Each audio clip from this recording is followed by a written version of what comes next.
Hello everyone, thank you for coming today. I hope you're doing well. Before we begin the session, let me introduce myself.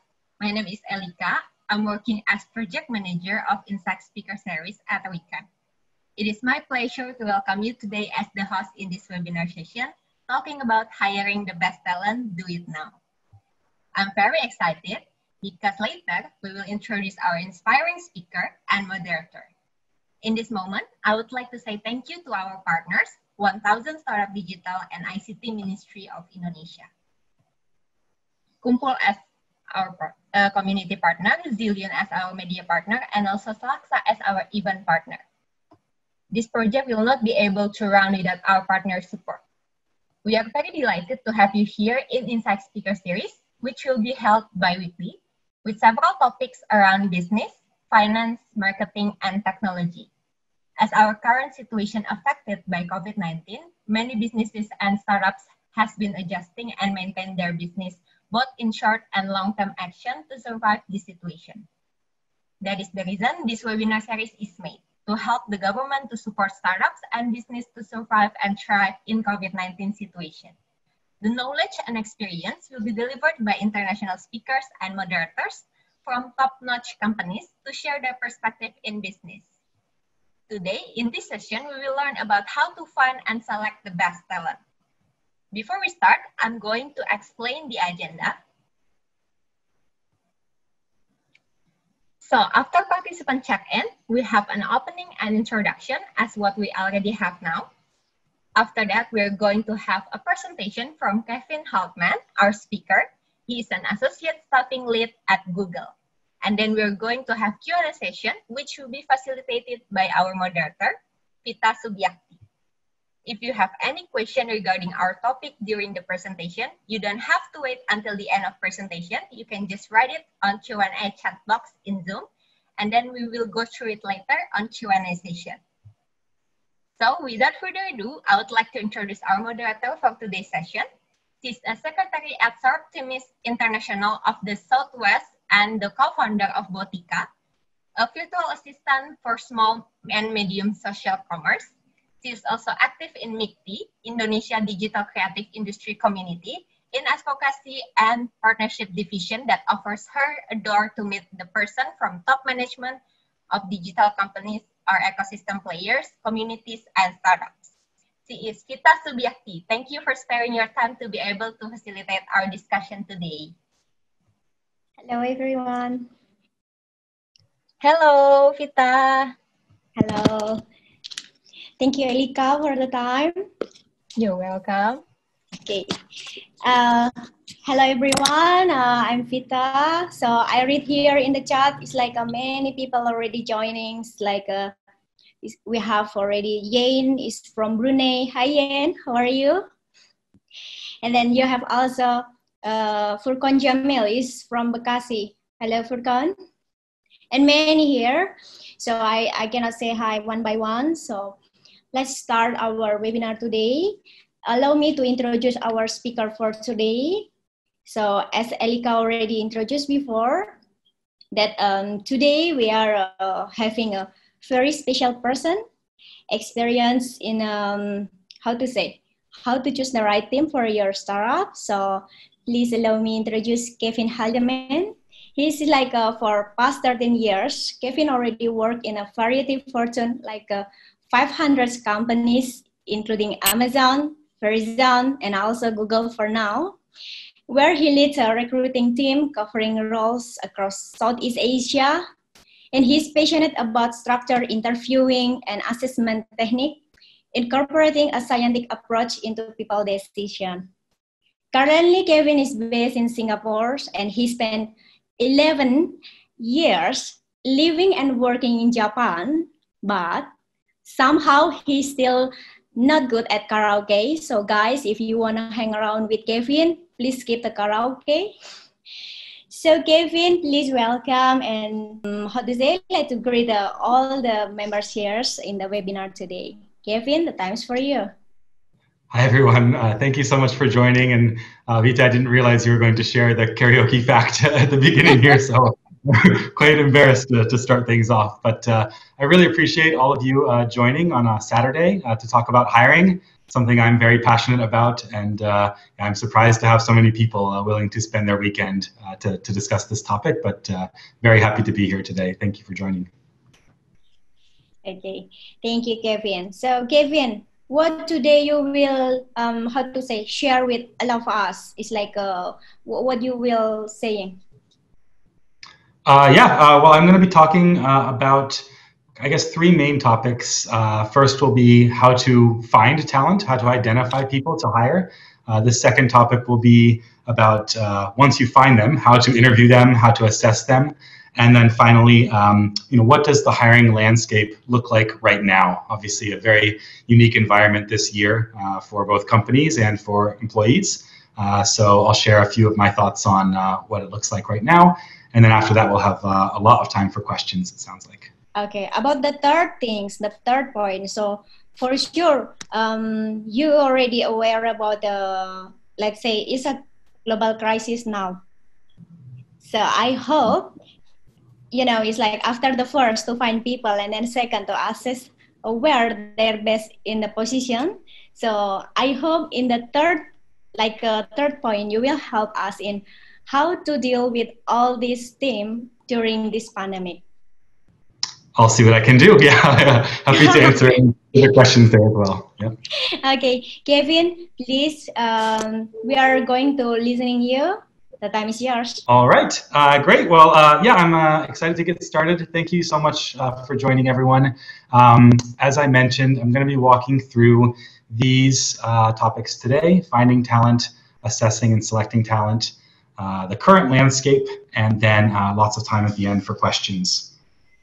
I guess first and foremost, obviously I'm very biased because recruiting and hiring is my main job. It's the thing that I get paid for. So I, of course, think that hiring is the most important thing that you do. But I also think that if you're a manager or if you're a recruiter in a company, hiring is the most important thing that all of your employees do. And it's because if you think about the amount of time that you spend to hire someone, the time that goes into interviewing before you actually decide to hire this person, you might spend only 2 hours or 3 hours or 4 hours interviewing someone before you give them an offer letter. And yet they're going to work at your company, hopefully for many years, right? 2 years or 5 years or 10 years. And so when you think about, how much time goes into meeting someone before you make that big decision, it's not a lot of time, right? For a decision that has a lot of impact. And when I talk about the impact, it's not just the impact that an employee will have when they join your company, but if you're a manager, for example, the people that you hire are going to impact how you spend your time as well, right? If you hire someone who turns out to not be so great, you're going to spend a lot of your time on reminding them, to follow up on tasks, giving them deadlines, following up, checking their work.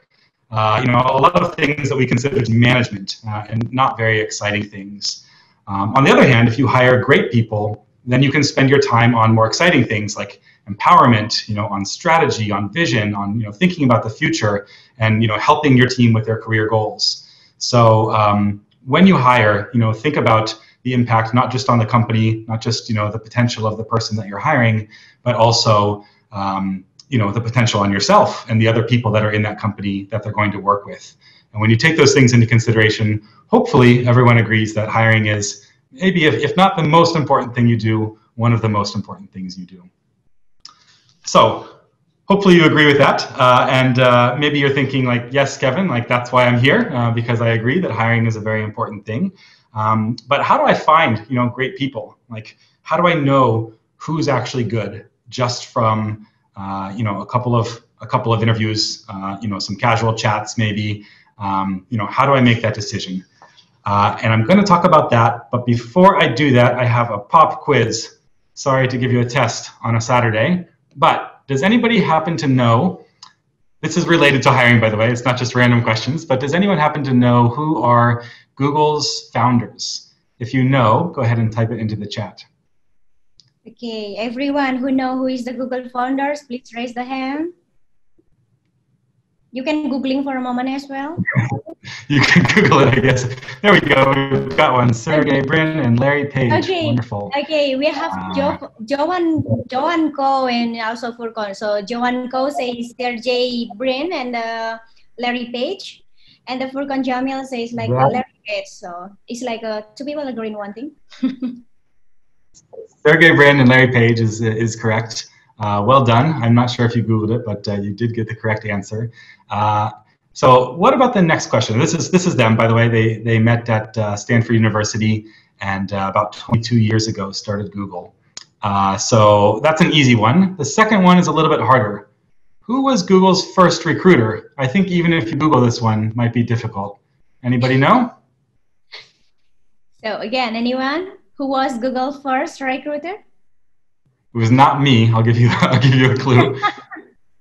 This is a bit of an unfair question, so I'm not expecting any correct responses here. It is a trick question, though. The reality is Google's first recruiter, actually first recruiters, were also Sergey Brin and Larry Page. Because guess what? When you're a startup, right, everyone is a recruiter, right? When you're two people, you're growing quickly. All of you are going to be recruiting, right? And when you get to 10 people, still everyone is a recruiter, right? A big part of a growing startup is that everyone is out there trying to find the next hires. You're growing quickly, you have too much work to do, not enough people, everyone is a recruiter. Even at 30, 40, 50 people, I think in many companies, everyone still has some recruiting responsibilities, right? But then what happens is, around 50 people or 100 people, sometimes 200 people, a company will go and hire a recruiter. And then everybody says, now that we have a recruiter, recruiting is not my job anymore, right? We've hired someone else to do it, so I can forget about recruiting and I can go on and do other things.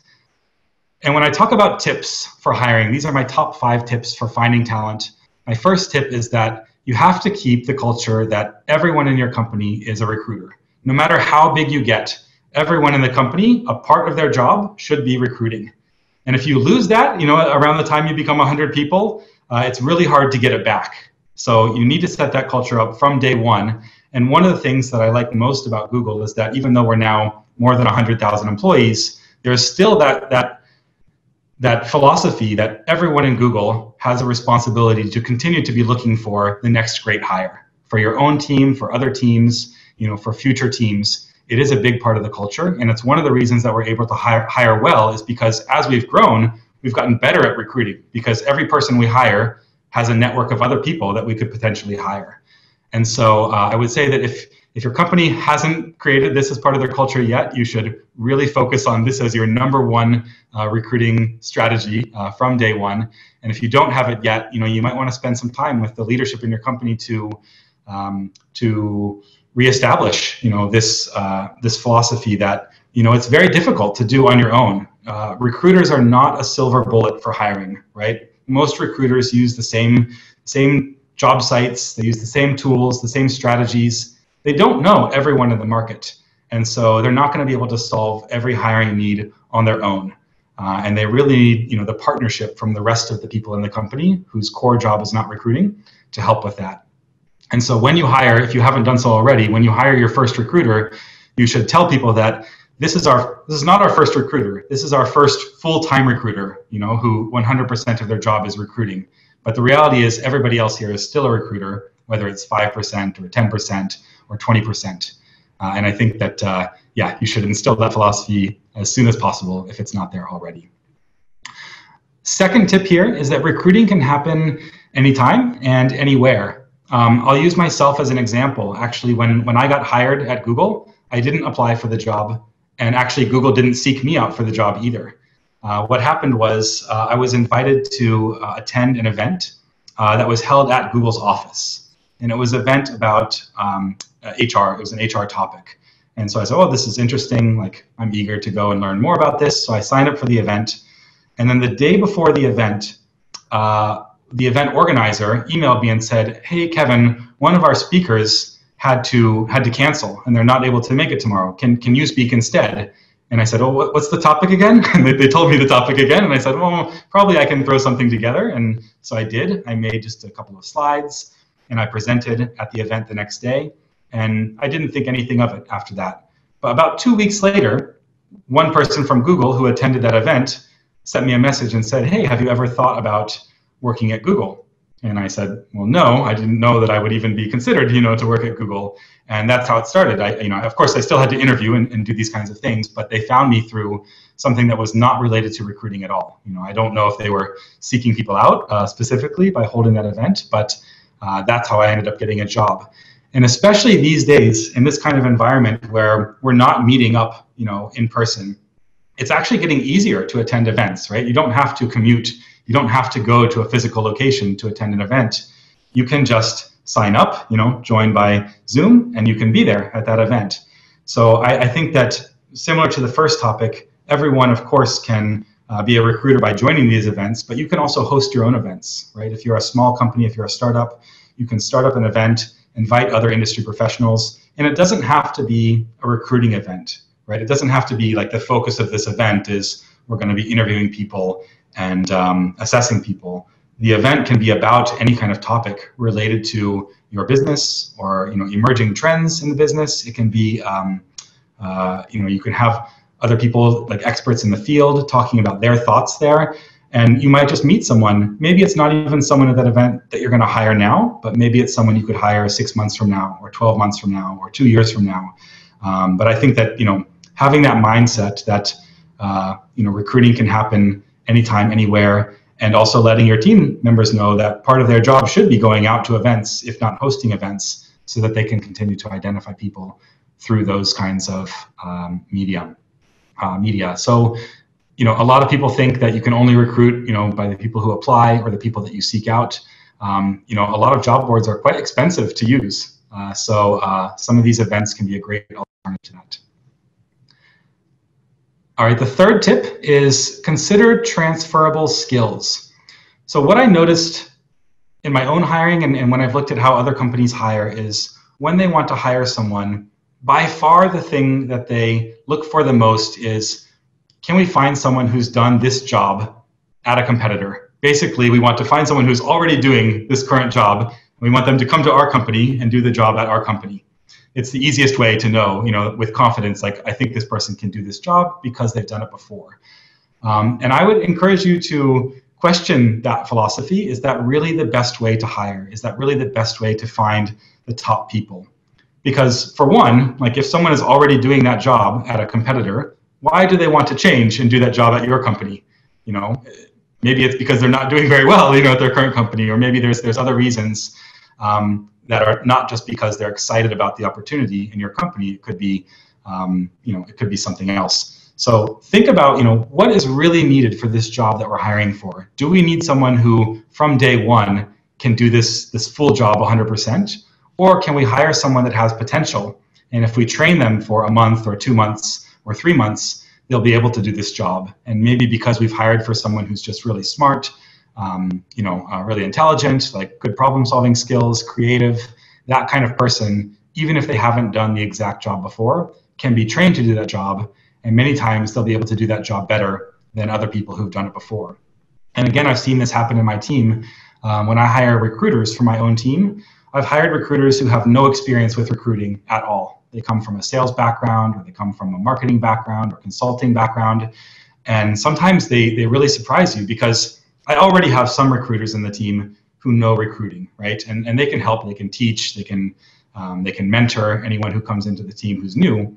But when you hire someone who comes from a different background, like I said, they're going to learn the skill, but they're also going to bring other skills with them, like how they interact with hiring managers, what they know about the business. And those skills can help them to be, even better than people who've been recruiting for 5 or 10 years and know, well, this is how you usually do this. Someone who's coming from a different background will say, well, maybe there's another way.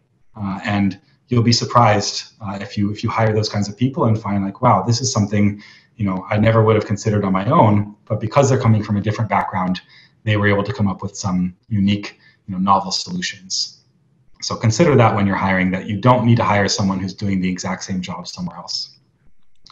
Fourth, don't sacrifice quality for speed.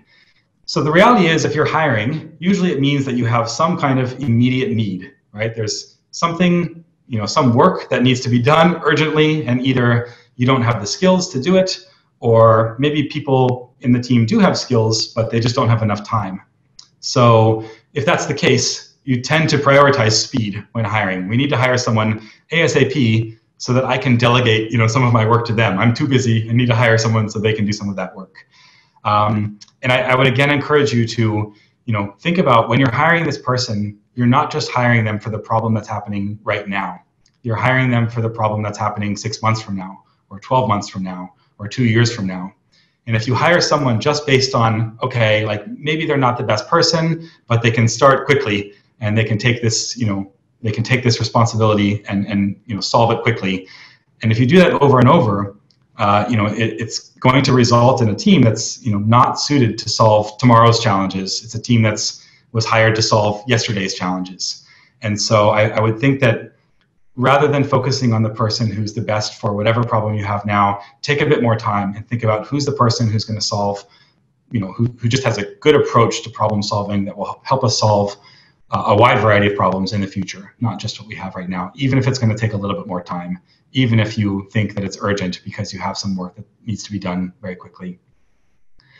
Last is to measure what's working and what isn't. This is especially true if you're hiring, at high volumes.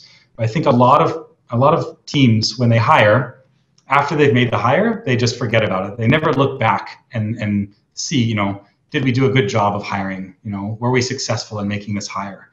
And so there's a lot of things you can do retroactively to find out, how you're doing with hiring. And one thing is to go back, 6 months or 12 months after a person has joined and read the feedback. If you're taking notes while you're interviewing, and say, is what we thought, this person's strengths and weaknesses, are those things that we thought were their strengths and weaknesses actually true? Or did we miss something? Was there any kind of warning sign that maybe if we had probed this area, we could have noticed it and avoided, making a mistake? Or did we find out that this person has some amazing skills that we didn't even know about when we interviewed them because we didn't check these areas? And if you go back and find those things, you can calibrate your interview process in the future to try and find more of those things. Also, for the ways that you identify people, you can go back and look at what was the source of all the people that we hired. Did we hire a lot of people from events? Did we hire a lot of people from referrals? Did we hire a lot of people from applications? And depending on which channel is working the best, you might want to invest more in that channel in the future. Or you might find out that this particular source was not very efficient, but the people that we hired turned out to be amazing. And so maybe, even though it takes more effort, we should invest more resources in using that channel to identify people in the future. But if you don't measure it, you'll never know, and you'll just be guessing every time new roles open. So those are my 5 tips for finding. I know we had time for questions at the end, so if nothing urgent, I'll just move to the next slide after I take a deep breath. Okay. All right.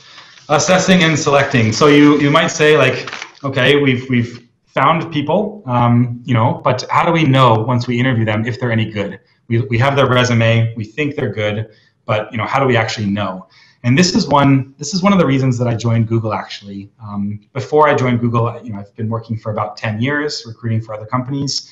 And something I noticed was that, when we hire someone, at the time of hiring them, of course, we think that they're amazing, right? Every hire that we make, we think is going to be excellent. But in reality, after people join, you have a real mix, right? Some are superstars, some are, not so good, and there's a lot in between. And why is that? Why can't we know that ahead of time? Why are we so bad at predicting, how people are going to actually perform when we interview? And I got really interested in, what can you do in the interview process to get better at predicting someone's actual performance? So that's what I'm going to talk about in the next slide. Okay, so these are the common assessment criteria I think that many companies use. We talked about one already, which is relevant experience or years of relevant experience. There's a couple other here. Credentials. This is things like what university did you go to? What were your grades? Do you have any certificates? References. Is the CEO of some company referring this person? We look at their personality. Are they charismatic? Are they outgoing? Are they fun to talk to? We look at their interests and hobbies. Do they play the same sports that I do, or are they interested in the same things that I am? And then intuition and gut feeling, right? A lot of times when an interview finishes, I, as a recruiter, will talk to the interviewer and I'll say, what did you think of this person? And they'll reply, oh, I really like them. Well, what did you like about them? I just have a feeling, I just have a feeling that this person is great. And this is what many companies use, to decide should we hire or should we not hire. And what I would say is that in Google, we go back and we do measure a lot of these attributes, and we look at, what has been successful, what has actually been a good predictor of performance. And we have found that these 6 things here almost have no predictiveness of actual performance. It's any of these things here have almost no correlation with how well or how poorly somebody does once they join. So as much as it might be fun for you to hire people that have great credentials or similar interests and hobbies, or that you just have a feeling about, I think that there's a better way. And I'm going to talk about a little bit of Google's own research, as well as some academic research about what actually is a good predictor of eventual performance. All right. So there's 3 things here that I'll cover. And again, these are things that we found through our own hiring, as well as academic research. If you want to copy the link at the bottom, you can read it for yourself. It's a 40-page document that I refer to quite often, which talks about hiring. But by far, the best predictor of performance for just about any knowledge worker, professional job, is general cognitive ability, or some people say general mental ability, which is basically your problem-solving skills, learning skills, judgment, ability to learn new things and apply those things quickly. So that is by far the best predictor of performance. Every other predictor of performance pales in comparison to that. So if you're only going to check one thing, this is the one thing that you want to check. The second best predictor is integrity tests. And it's interesting because it maybe doesn't seem obvious that this would be the second best predictor, but one of the reasons it's a very good predictor is because it has almost no overlap with general cognitive ability. So if you're testing for general cognitive ability plus one other thing, these are almost like mutually exclusive, which means that it's going to give you a much better sense of if the person is holistically going to be a good hire. So this tests for things like sincerity, fairness, honesty, maybe even like humility. So integrity tests are the second best predictor in conjunction with general cognitive ability. And then the third thing here is not actually an attribute, but it's more a way of doing interviews. It's the how of interviewing. And it's basically to use structured interviews. So this is something, again, I think a lot of companies or a lot of managers don't do this. They see, oh, I have an interview at 2 p.m. Okay, at 1:55, they start thinking about, what am I going to ask this person? They start looking at the resume, and then when they go into the interview, it's just a series of random questions. And usually those questions are, have you done a similar job before? And do you want to do that job at our company? Instead of doing that, if you really want to get a strong signal, you need to use structured interviews. And what that means is you need to decide in advance what are the attributes that you're going to be testing for? What are the questions that are going to give you a sense of whether or not someone is strong in those attributes? And how are you going to measure their responses? You need to decide all those things before you go to the interview. And then you need to make sure that when you interview candidates, you're asking them a consistent set of questions so that you can kind of compare, that what does a good response look like? What does a bad response look like? And keep in mind that sometimes you can have a good response that's actually a wrong response, right? A wrong answer can still be a reasonable answer. So you wouldn't necessarily reject someone just because of an answer that's incorrect, because it still could be a good answer. In an interview, no one's perfect. I saw a question there in the chat about how would you test for integrity? Great question. I'm going to cover that in, I think, the next slide. Oh no, one slide before that. I will cover that. Answer to that question though. Just give me a few minutes. So when we look at a couple of companies, I'll talk about Google as well. A couple of big companies here, Traveloka, we've got Tokopedia, AWS or Amazon. You'll see that they actually have these attributes listed on their website. And these are the things I assume. Well, I've worked at Amazon, but not the other companies. I assume that in their interviews, they're asking questions related to these things, right? They have a predetermined criteria that they're looking for. And when you go into the interview, you can expect questions around intellectual honesty, curiosity, humility, or at AWS about invent and simplify, which might be related to like general cognitive ability. Some of these things like focus on the customer, growth mindset, make it happen, make it better. These companies have all determined in advance, what does success look like in our company? And when they interview, they're going to be asking questions. So if you're preparing to interview at any of these companies, you should check these attributes and try to anticipate what they're going to be asking before you actually go there, so that you have a better chance to respond to those. And at Google, this is not like private information. This is not confidential. This is public information. These are the attributes that we look for.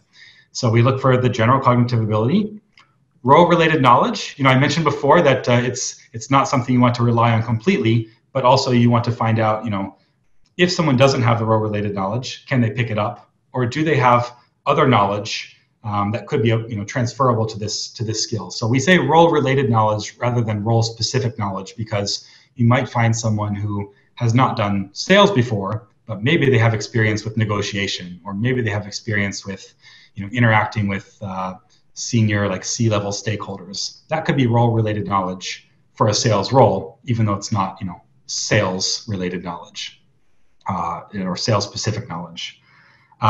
We look for leadership, and leadership doesn't just mean like leading teams or managing people.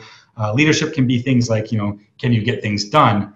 Leadership can be, can you work as a team, right? Can you build a team? Sometimes can you lead from the back rather than leading from the front? We also consider like, do you strive for self-development? Do you, continuously try to improve? We think that's a sign of leadership. And then the last attribute, googliness. We always get a question, what does that mean? This also, like if you look around, you can find the official definition of this, but this is things like, do you value feedback, from your colleagues? Are you good with ambiguity? Can you challenge the status quo? Do you do the right thing, right? And do you care about the team? This is what we consider to be googliness. And so when we interview at Google, we ask questions specifically around those 4 categories. And we discourage managers from asking questions about anything else that's not related to those things. So, when I, as an interview for my team, I'll usually choose a couple of these attributes, and I'll determine in advance what questions do I want to ask that are going to help me assess these attributes. And that's what I focus on in the interview. Rather than just something I'm curious about, I have to think, these are the things that are good predictors of performance. And so I'm going to focus my interview on those attributes rather than other random attributes that I'm curious about. So now we get to the question. Hopefully this will start to answer the question that was asked in the chat, which is, how do we actually assess these kinds of things? What questions are going to be good for assessing this? And there's a lot of misperceptions about this, so I'll spend quite a bit of time on this today. When we look at this first attribute, so the attribute is problem solving, judgment, structured thinking, general cognitive ability. And here's a question that actually some big companies may be asking. And I'll read the question. It says, you have a 3-liter bucket and a 5-liter bucket. How would you measure exactly 4 liters of water using only these 2 buckets? So this is a question that Google used to ask. Who thinks this is a good question? Anybody think this is a good question for assessing those attributes? You don't actually have to answer. This one is a rhetorical question, but in reality, Google used to ask these kinds of questions in our interview. And what we found is that the ability to answer this kind of like brain teaser question has no predictiveness of someone's actual performance. When we hired, thousands of people, some of whom did well on this question, some of whom did not do well on this question, it had no predictiveness of someone's actual performance once they joined the company.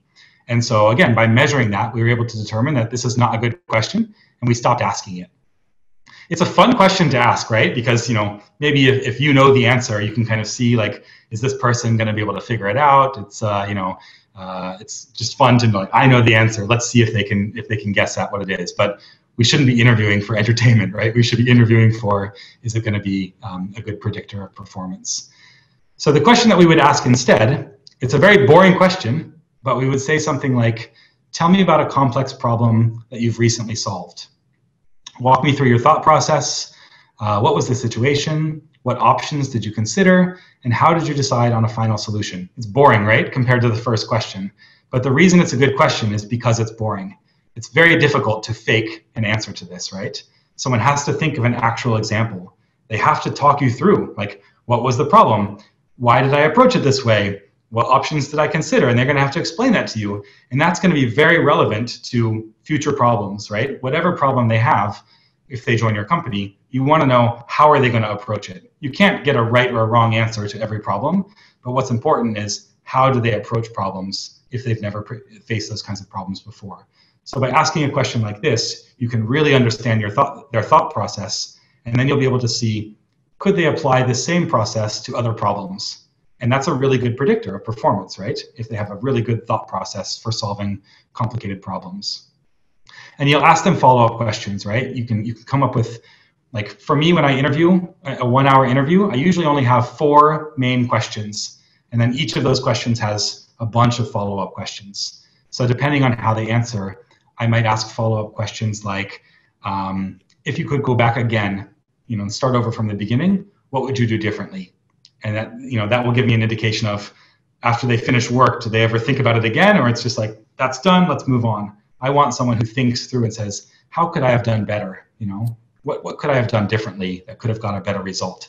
So those kinds of questions could be good follow-up questions. Like I said, it's a boring question, but it's going to give you a much better indication of whether someone's going to be a good top performer or not. We'll do one more. So the next attribute, this might be like in different companies will have a different word for it, but self-awareness, self-improvement, continuous development. And in a lot of companies, a question that they'll ask is, what's your biggest strength? Or what's your biggest weakness? Or what are your 3 biggest weaknesses? Or what would your boss say is your biggest weakness? Or these kinds of things. What do you think about this? Is it a good question or a bad question? I would say it is not a good question. For one, everyone's prepared for this question, right? Everyone can anticipate that this question is coming up, and their answer is going to be something that they've rehearsed ahead of time.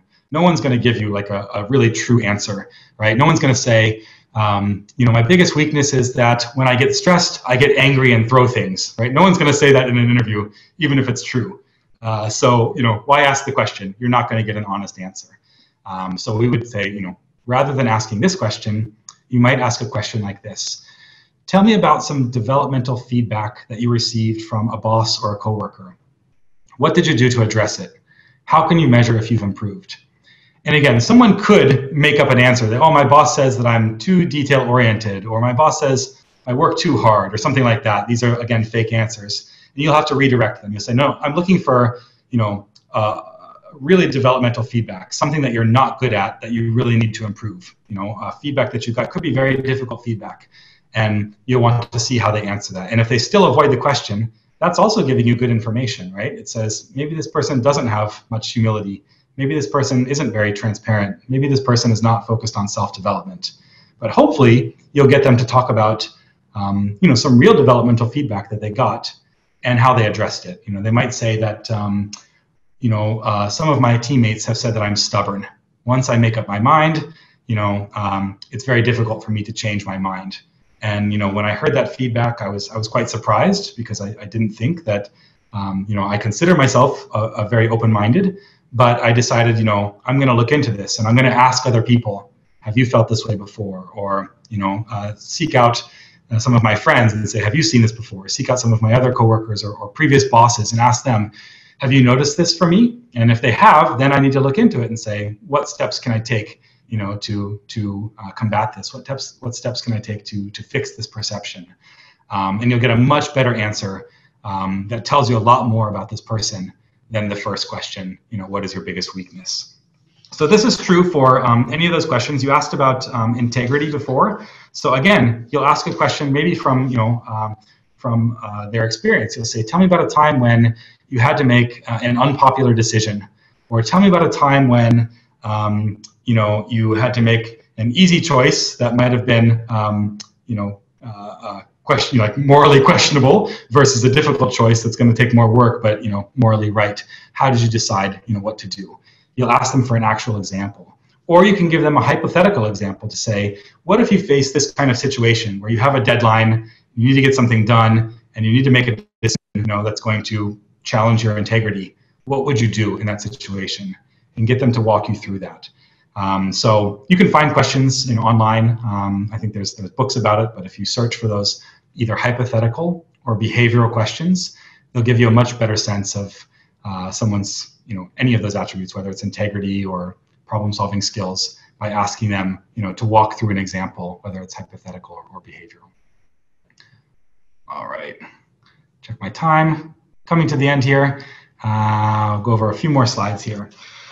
So the current landscape, this is my impression. For my job, I look after Southeast Asia, and I think it is different in different countries in Southeast Asia.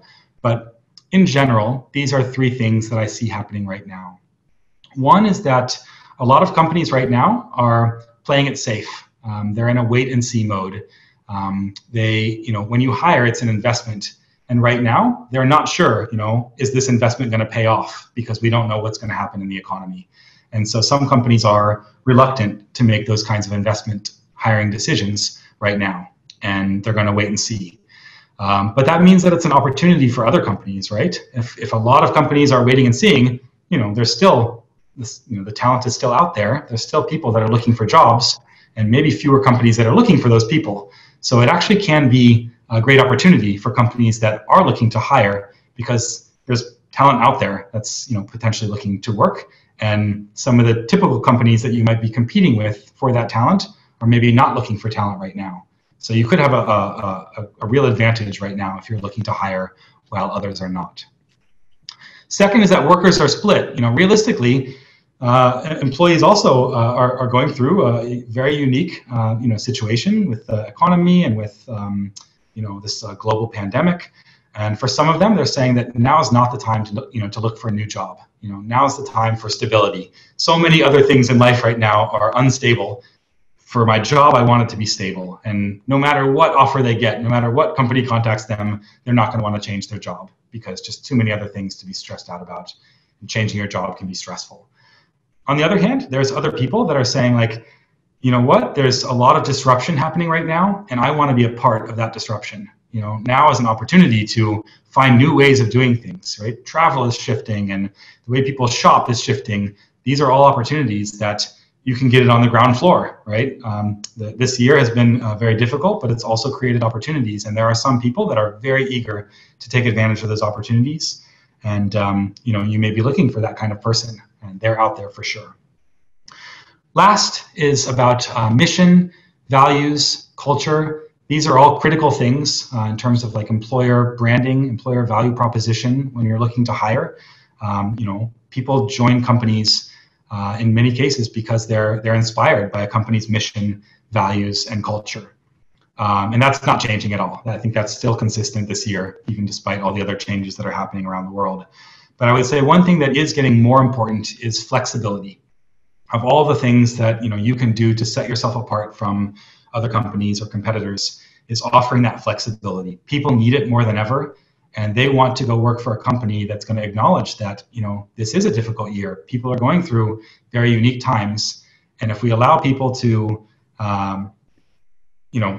work remotely or work from their hometown rather than wherever the office headquarters is, or work 80% instead of 100%, if you can offer that kind of flexibility to employees, I think it will reward the company in the long run through loyalty, through job satisfaction, and people will just want to work for a company that sees them as humans and takes into account the external factors and tries to make work for the employees, not just to work for the company. So if there's one thing you can do to attract talent in this time, I think it's to have a really good philosophy around the flexibility, being very flexible to allow people to work in many different ways. And like I said, I think it will. That's an investment that will pay off for companies that subscribe to that. So I think I'm probably pretty close to 30 minutes of speaking. You might be tired of my voice by now, but we'll pivot now to answering any other questions that you have. And I think we've got 20 or 30 minutes. Okay, so Kevin, thank you. You share a lot of things with us. So if I may refresh a little bit, before we have Furqan that actually in the middle of your presentation, he asked you a question. Is how to say, it's like a Furkan asking, how about this one is,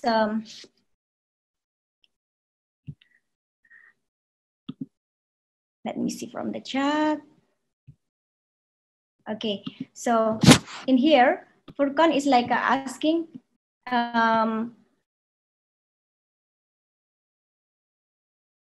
how to assess the integrity of the team that you are going to recruit. So before he asking in the moment when you are like you have 1, 2, 3, 4, 5, 6 points in how to recruit people.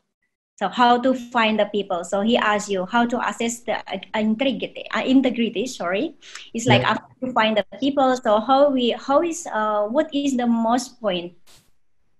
Yeah, integrity. I think there's a lot of different questions, but I think the best way to ask, it's two ways. If you ask about an experience in the past where you had to make a difficult decision, you had to make a difficult choice, and to decide, did they make sort of the right choice, the just choice, or did they focus on, like in a sales role, for example, maybe you can make a sale by saying some things that are not entirely true, or you can be honest and say, well, this is the reality of this particular product, and you can make a decision based on that.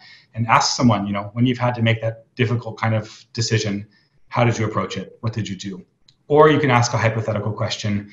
If you faced this kind of situation, you're behind on your target, there's 1 week left in the quarter, you're dealing with this client, this kind of situation happens, what would you do? And see how they answer those kinds of things. So these kinds of questions, of course, people can kind of get a sense of what's correct, but doesn't mean you shouldn't ask. I think a combination of examples of the past where they've had to make decisions like ethical dilemmas, or hypothetical examples of an ethical dilemma that they might actually face in your company, and what would they do? Those are the kind of questions you can ask to assess integrity. So it's like another way to say that how to answer Furkan is like how to assess the integrity is like to throw them back about some question that will, how to say, like reflect how they're reacting, and we will knowing how is the real character, something like that. Yeah, exactly. So it's not a trick question. It's really just giving them an example of a situation that would test their integrity and seeing how they do, either hypothetically or how they actually did when they faced that situation in the past. Okay. Furkan, is it clear for you, the answer from Kevin? You can type here. Okay. For a moment, we have here Stephen. So in here, Stephen is asking, what do you think about a college student apply for a job offer abroad right after the graduation? It's like a, how to say, like a fresh graduate. So just after the graduation, it's like apply a job overseas. Yeah, well, I did that, so I would say that I highly recommend it. I think it's a great. I actually think it's a great thing, because what's the worst that can happen? Earlier in your career, you go abroad. If it doesn't work out, you can come back, to your home country, and if you've only got 2 years of experience, that's fine. You have lots of time to correct, that mistake if it doesn't go well. On the other hand, it can open a lot of doors, right? It could be the start of, big international career where you travel around for many years, or you get some unique perspectives by working with people, different from people you've worked with in the past. And I think that, many large companies are interested in people who have that, different perspectives that you gain from working abroad or living abroad. So yeah, for me, I think that would be a very good signal that you would get from, seeing someone's resume that after they graduated, they immediately went overseas to work.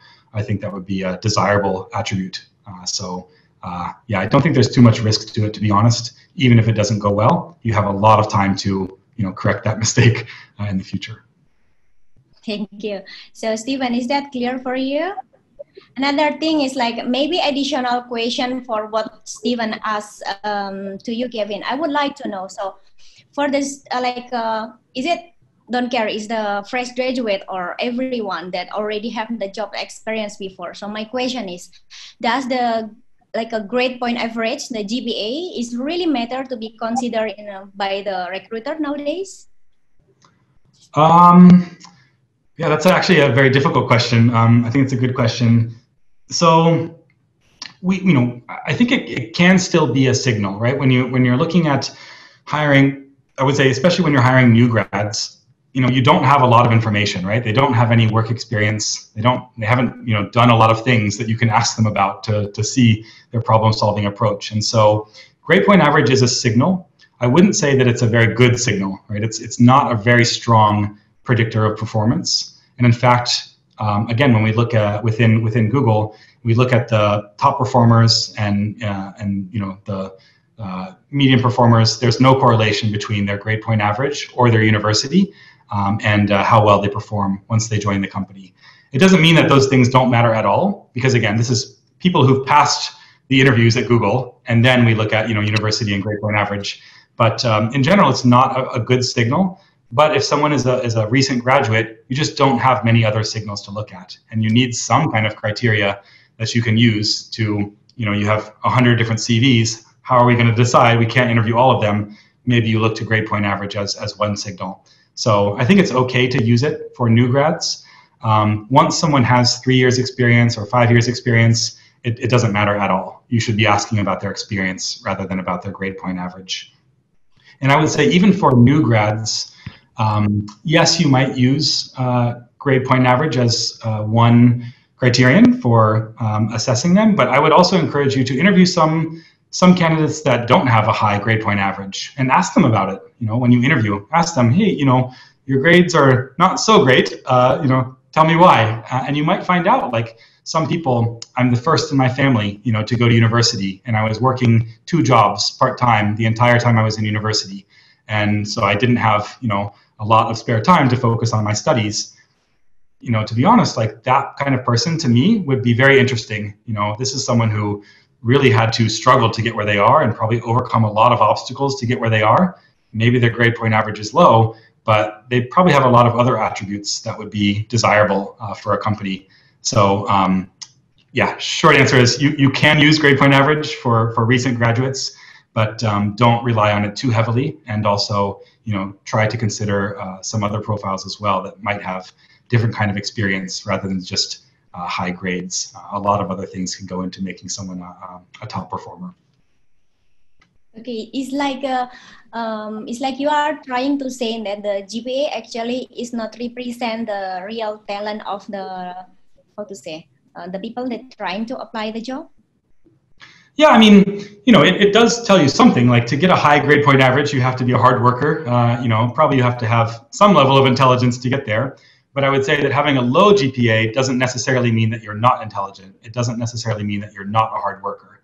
So it can give you some positive signals if they have a high GPA, but a low GPA is not necessarily a sign of, a warning sign or a red flag. Okay, thank you. Stephen, is that clear for you? Or you will ask another thing? Clear. Okay, he said clear. Thank you. Okay, the next, we have Fena Marliasari, sorry. So she asked, the number of people working in the GIG economy has been growing in recent years. Okay, so I want to know what is the recruiting strategy to engage the like a GIG workers? Sorry, to engage what workers? So, I couldn't hear the last word. Sorry. So she say the number of the people that working in the gig economy has been like growing in recent years. I want to know what is the recruiting strategy to engage the workers. To engage gig workers, that's probably something I don't have a lot of expertise in. It's not something that I've experienced as a recruiter. Do you mean like for engaging gig workers to try to recruit them to be gig workers for your company, or to recruit them into other kinds of jobs? Maybe you can clarify. In here, really mention what is she just saying. It's like maybe in a general, yeah, because it's many people now is under like independent contract, right? Yeah. I'll be honest, like this is probably not my area of expertise. So rather than give you a wrong answer, I might have to defer to someone else to take that one in the future. Sorry, it's probably not. Okay, so let's make it easy. So how to say, a lot of online platform workers, like a lot of how to say, like a marketplace that the people can how to say, showing what they can do as the talent, and then the people that need their service is like they just go there, and then it's like hiring them under, it's like online everything. So I think what Fena trying to ask is like, because nowadays is the trend that the people is like put the talents and everything like how to say, like a outsourcing thing, because they just put, they can work anywhere, so they put in the marketplace, and then a lot of company is like using their, how to say, their talents to do what the company offer instead of hiring a people in the company. So in this case, I'm not really clear. Fena is as what, as the company, or that going to, how to say, going to recruit the workers, or she's one of them is what I don't understand, but maybe we can help her. It's like or maybe Fena would like to saying in the chat what you really want to ask is like you as what, your play as what. I mean, just I guess on gig workers in general. Yeah, I mean, if a company is trying to solve their challenges by hiring very temporary, like short-term kind of solutions, like you may be able to get by with that in the short term, but I do think there's a lot of value in hiring full-time workers instead. Even when I think about recruiters, you could probably hire someone to recruit for a couple of weeks at a time, and you might get a couple of hires out of doing that. But when you have someone who's worked in the company for a couple of years, they build up that institutional knowledge, they build those internal networks, and I think there is a lot of value to that. So there are some jobs that I think it makes sense to have gig workers doing those jobs, but I think there are a lot of jobs that you should be investing in the people so that you get a return on investment over time, rather than just short-term contracts. I don't know if that answers the question, but that's some general thoughts on that topic.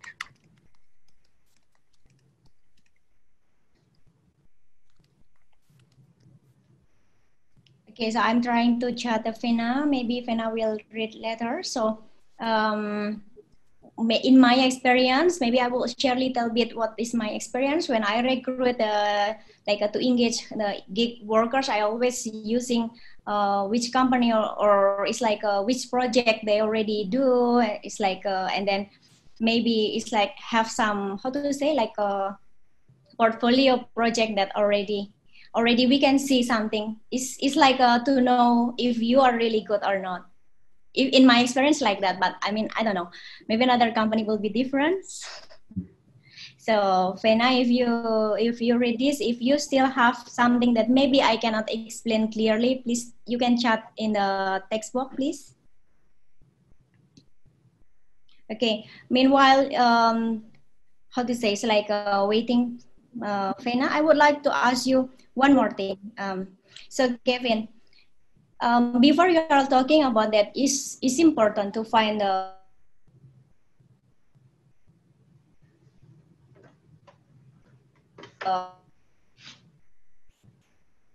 how to say, to find the right people. Yes, just to hire the wrong person or revise the quality for the speed. And then my question is, does the background check of the candidate is really necessary in the beginning of the hiring process? Background check. Sorry, the connection broke up a little bit there, but is a background check necessary in the beginning of the process? I mean, I think you should do background checks, just in case. You usually don't get a lot of quality information from background checks.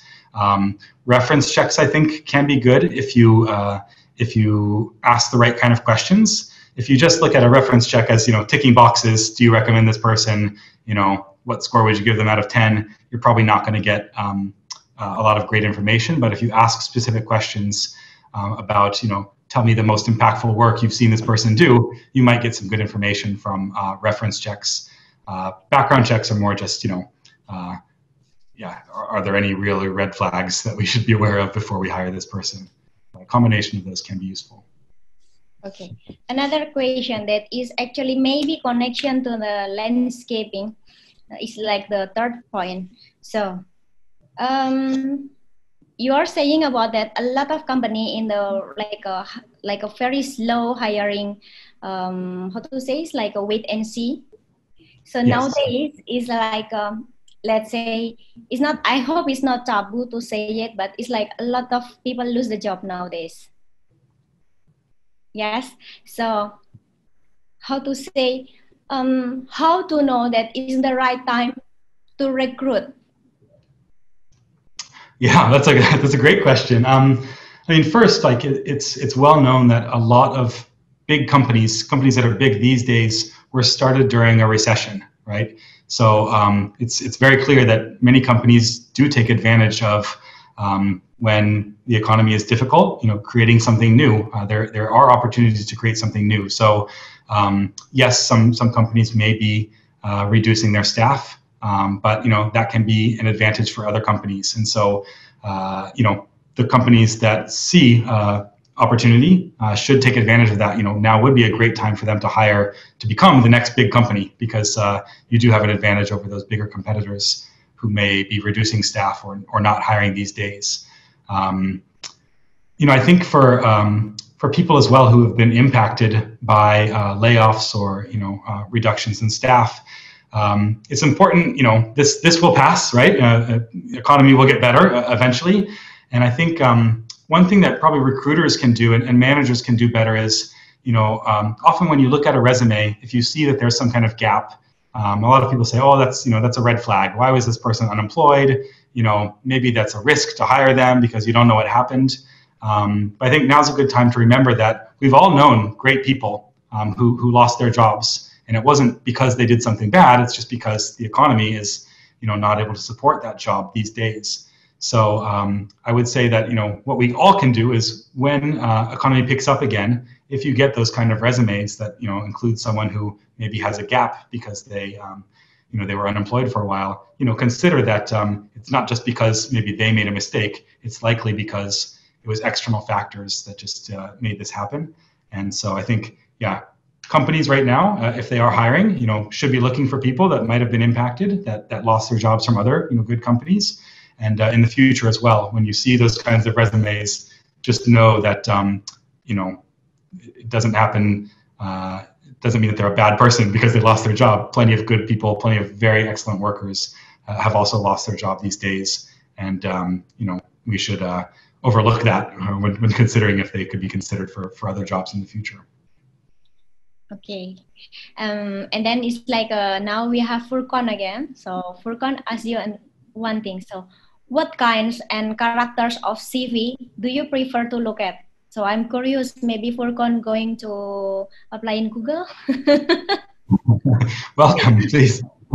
Sorry, I'm not joining this as a recruiting strategy for my own team, but I mean, Google, we do have a high bar for hiring, but we also look for a very diverse group of people. So we're not just looking for, people who've done, like I said, the exact same thing at other companies. Sometimes we look for people who've taken a very unique path or who might bring a unique perspective.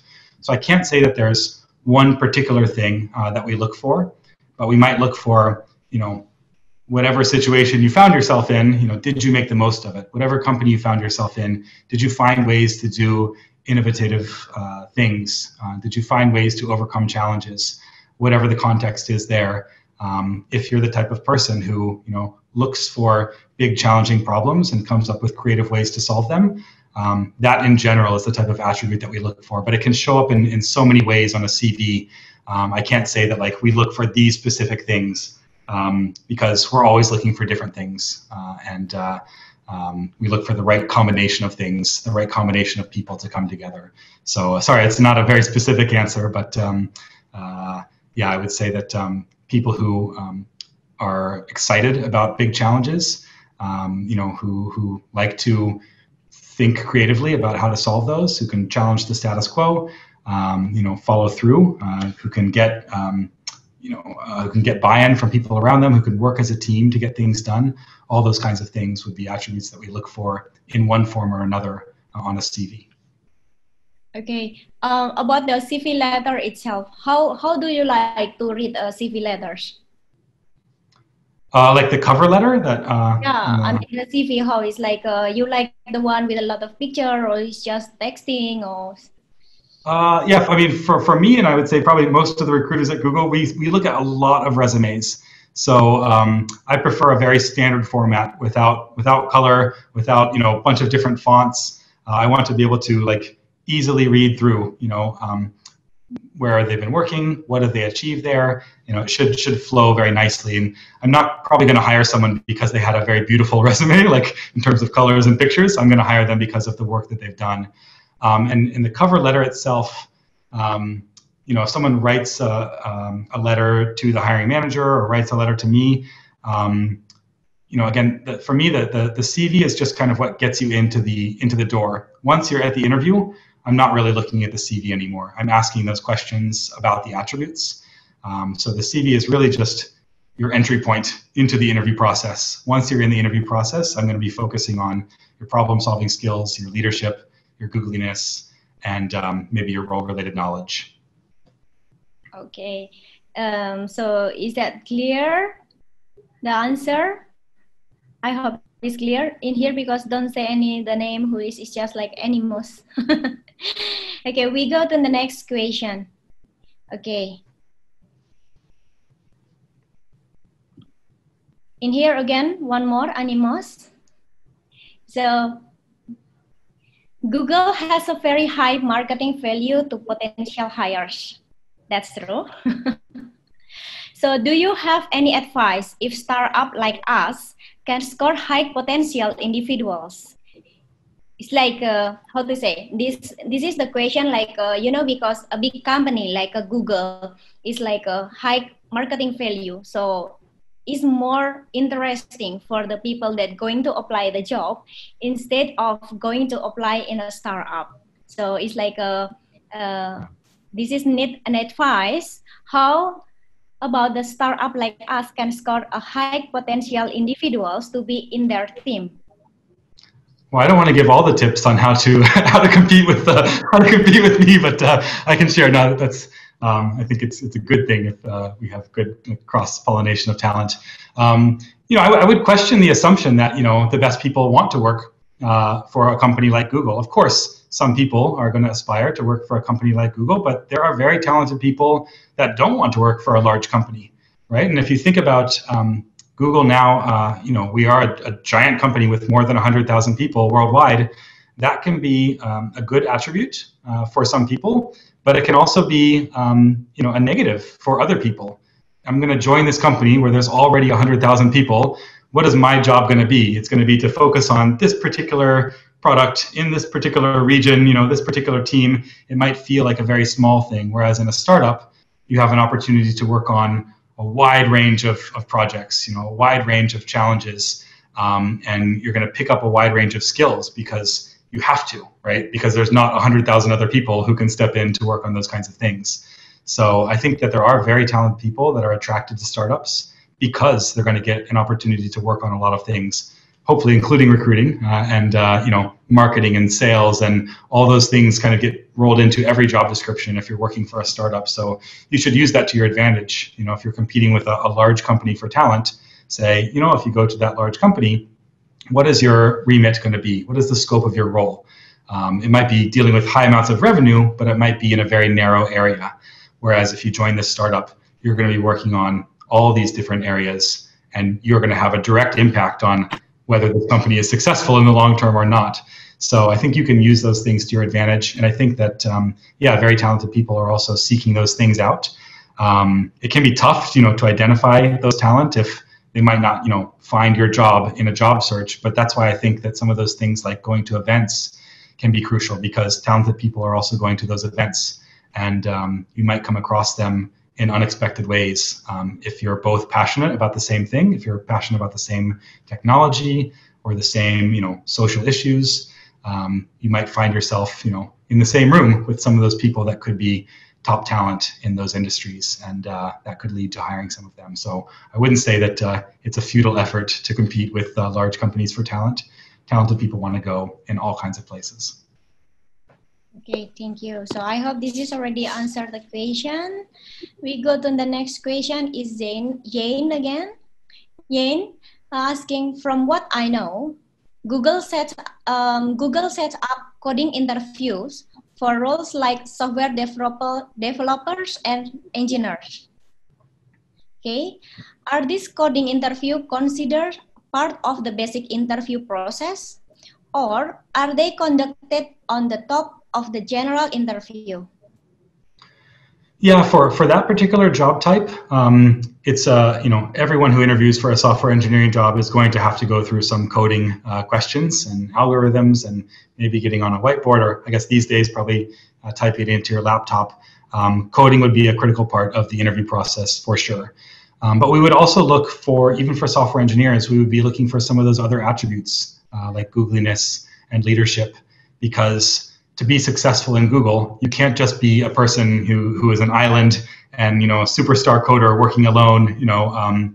That's not going to lead to a long-term success at Google. You do need to be able to work with other teams. You need to be able to communicate well. You need to be able to. You have to have all of those other 4 attributes to be successful. So maybe one way to look at it is, when we look at those 4 attributes: general cognitive ability, leadership, Googliness, and role-related knowledge. For a software engineer, maybe the coding interview would be kind of like the role-related knowledge component, and it would be a core component of the interview process. Okay, Jen, is that clear enough for you? Okay, yes, great, thanks. Okay, any other question? Because I think we are almost in the end of the time. Last question, maybe? No? Okay. Okay. I think everyone is already trying to understand what you shared today, Kevin. So if I may make some conclusion that you are trying to share that integrity is most important when we are trying to find the right person joining our company. Don't care, it's like whatever the kind of the business, startups, or which is like a digital startup, food startups, all the creative startups company or whatever. And then it's like a recruitment process will be different from one company to the other's company, depend on the culture, depend on the needs and how urgent the position, because usually it's like the people in a hurry, so they would like to, how to say, before you're already warning about don't sacrifice the quality for the speed, but it's like again back to everyone about which is most important. It's like which is more urgent, and then it's like all the attendance today is like really interesting also to learning about how the Google's like a recruitment process and how it's worked. It's like maybe we can learn to copy a little bit for us. So once again, thank you everyone. Thank you all the attendants that already joined today's webinar with Kevin. Kevin, thank you again. I want to say thank you for Kevin and Vita for the lectures, as well as the interesting discussion regarding tips to find, selecting, and assess the best talent. Hopefully it can be beneficial for everyone here. Unfortunately, we have limited time and the time is up for today. But if you have any other question that has not been answered, or you want to connect with Kevin and Vita, you can connect with them through LinkedIn. Now, before we close this event, I will invite Kevin to deliver his closing remarks. Please, Kevin. All right, thank you so much, Elika, for arranging this, and Vita for moderating. I wish I could bring you to all of my meetings. That was a great summary at the end. Yeah, I guess just a closing comment. Thank you so much, everyone, for joining this. Hopefully you can see that I'm passionate about talent issues through the conversation today. And I think recruiting, hiring has changed a lot over the last 10 or 20 years to move to a much more kind of scientific approach, and getting much better at finding out what are the ways to find people who are going to be set up for success the most through the interview process. So I hope some of the tips that I've shared today can help you and your companies to recruit talent, and wish you all the best of luck. Thank you so much. Thank you, Kevin. We are so glad to learn about how to hire the best talent from you today. And for everyone who wants to know more about our next webinar and community, you can find it on our social media that is already written in the chat box. We will hold our next webinar talking about Industry 5.0 on October 8th.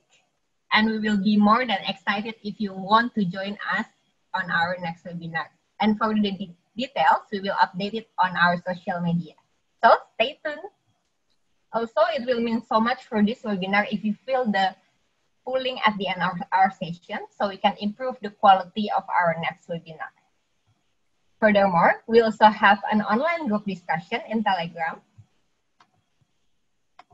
Yes, Telegram.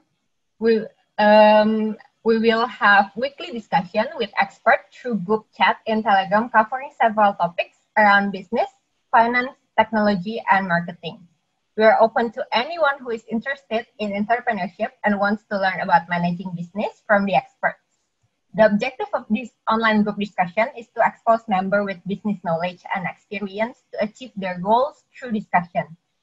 For anyone who wants to join Insight Community, we have sent the invitation link in the chat box. We hope to see you there. Thank you again for everyone that has joined and stayed until the end of the session. I would like to thank again our speaker, Kevin, and our moderator, Vita. Also, I want to thank our partner, 1000 Startup Digital and ICT Ministry of Indonesia as our strategic partners, Kumpul as our community partner, Zillion as our media partner, and also Selaksa as our event partner. We cannot make this webinar happen without your support. Okay, I think we arrived at the end of our session. Thank you very much, Kevin and Vita, for today's discussion. Hopefully, we can meet again in the future. Thank you very much, everyone. I hope we will see you again in our next webinar.